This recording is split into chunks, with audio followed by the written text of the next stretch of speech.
Halo anak-anak, kita berjumpa kembali masih bersama dengan saya, Pak SK. Bagaimana kabar kalian?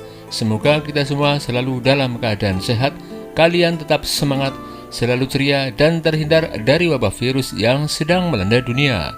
Kali ini kita akan belajar pembelajaran yang terakhir di semester 2, yaitu tema 9, subtema 3, pembelajaran ke-6. Sekarang siapkan buku dan alat tulis kalian. Sebelum pembelajaran, berdoalah terlebih dahulu menurut agama dan kepercayaan masing-masing. Semoga pembelajaran kali ini berjalan lancar dan menjadi ilmu yang bermanfaat. Sekarang bacalah bacaan berikut ini. Telah kamu ketahui bahwa ikut menjaga lingkungan alam dan sumber daya alam termasuk salah satu kewajiban sebagai warga negara. Banyak contoh perilaku yang dapat ditemukan kaitannya dengan usaha-usaha yang dapat dilakukan dalam menjaga lingkungan alam dan sumber daya alam di sekitar kita. Salah satunya dengan mendaur ulang sampah, limbah, atau barang-barang bekas tidak terpakai. Jika kewajiban ini kamu laksanakan, tentunya lingkungan alam sekitarmu akan tetap terjaga dan lestari. Kamu pun dapat menghasilkan produk yang berdaya guna. Namun sebaliknya, apa yang akan terjadi jika kewajibanmu menjaga lingkungan lama tidak kamu laksanakan? Tentunya akan banyak terjadi masalah, bahkan bencana seperti banjir, tanah longsor, kekeringan, dan menjangkitnya penyakit karena sampah. Hal yang demikian juga berlaku pada sendi kehidupan yang lain. Oleh karena itu, pelaksanaan hak dan kewajiban haruslah berjalan seimbang agar kehidupan dapat berjalan dengan aman, nyaman, tertib, dan semua kebutuhan dapat terpenuhi dengan baik pula. Akibat tidak melaksanakan kewajiban. Sebagai warga negara Indonesia yang baik, kita harus melaksanakan hak dan kewajiban secara seimbang. Kita tidak boleh menuntut hak kita sebelum kewajiban kita laksanakan dengan baik. Contoh sederhana adalah ketika kamu menginginkan nilai yang bagus, kamu harus belajar terlebih dahulu.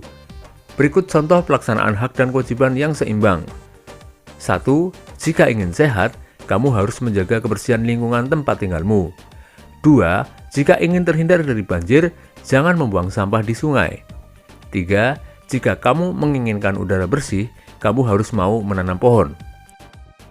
Itulah contoh sederhana pelaksanaan hak dan kewajiban yang seimbang dan dapat dilakukan sehari-hari. Bagaimana dengan kewajiban sebagai warga negara? Apakah kamu telah melaksanakan kewajibanmu? Coba diskusikan bersama dengan temanmu untuk menjawab pertanyaan-pertanyaan berikut. Haruskah orang yang mengabaikan kewajiban diberi sanksi?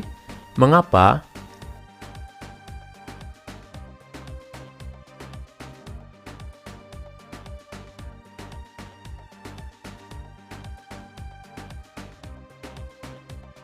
Sebutkan contoh sanksi bagi orang yang tidak melaksanakan kewajiban. Tuliskan pada tabel berikut ini.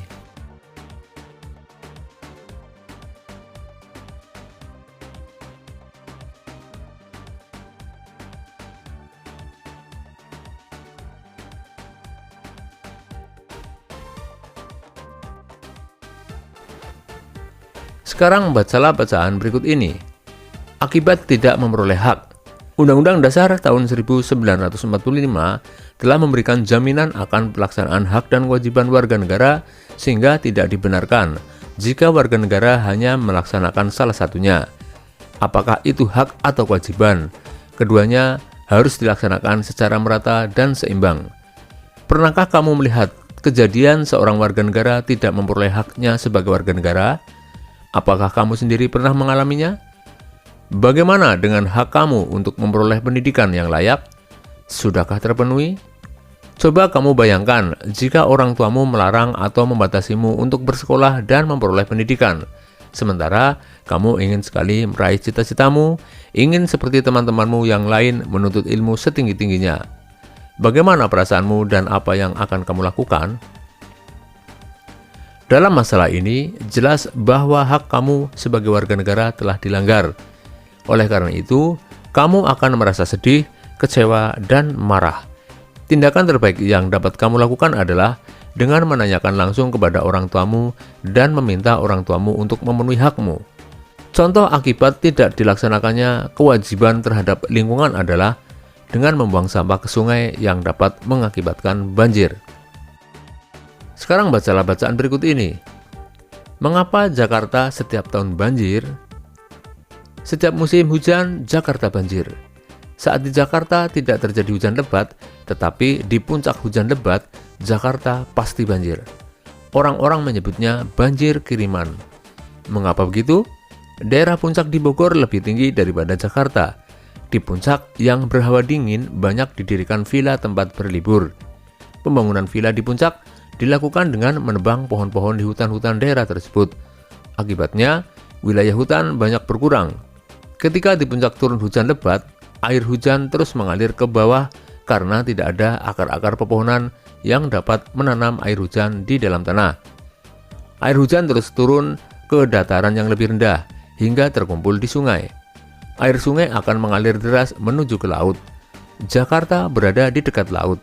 Sungai-sungai di Jakarta menerima aliran deras air sungai dari Puncak dan Bogor. Jika sungai di Jakarta cukup besar untuk menampung derasnya sungai, tentu tidak akan terjadi banjir. Namun, sungai-sungai di Jakarta banyak yang sudah sempit dan dangkal. Selain karena lumpur, sempit dan dangkalnya sungai di Jakarta juga akibat kebiasaan buruk warga yang membuang sampah ke sungai. Selain itu, tanah terbuka untuk resapan hujan di Jakarta semakin sempit. Bahkan, lahan sudah berubah menjadi gedung dan disemen. Ketika hujan, sedikit sekali air yang dapat diserap di tanah. Sisa air hujan mengalir ke selokan dan berlanjut ke sungai. Untuk menampung air hujan yang turun di Jakarta saja, perlu sungai lebar dan dalam. Apalagi jika ditambah air hujan yang mengalir dari dataran tinggi seperti Bogor dan Puncak. Oleh karena itu, sungai tidak akan muat menampung semua air itu. Akibatnya, air meluap keluar dan membanjiri Jakarta. Kamu telah membaca bacaan mengapa Jakarta setiap tahun banjir. Carilah informasi penting pada bacaan tersebut, kemudian lengkapilah gambar peta pikiran berikut.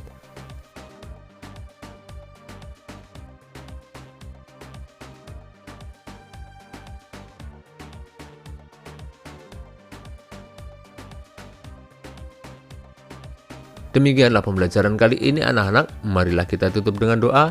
Semoga apa yang telah kita pelajari bisa bermanfaat bagi kita semua. Jangan lupa jaga kesehatan badan, jaga kebersihan lingkungan, sehingga kita terhindar dari penyakit.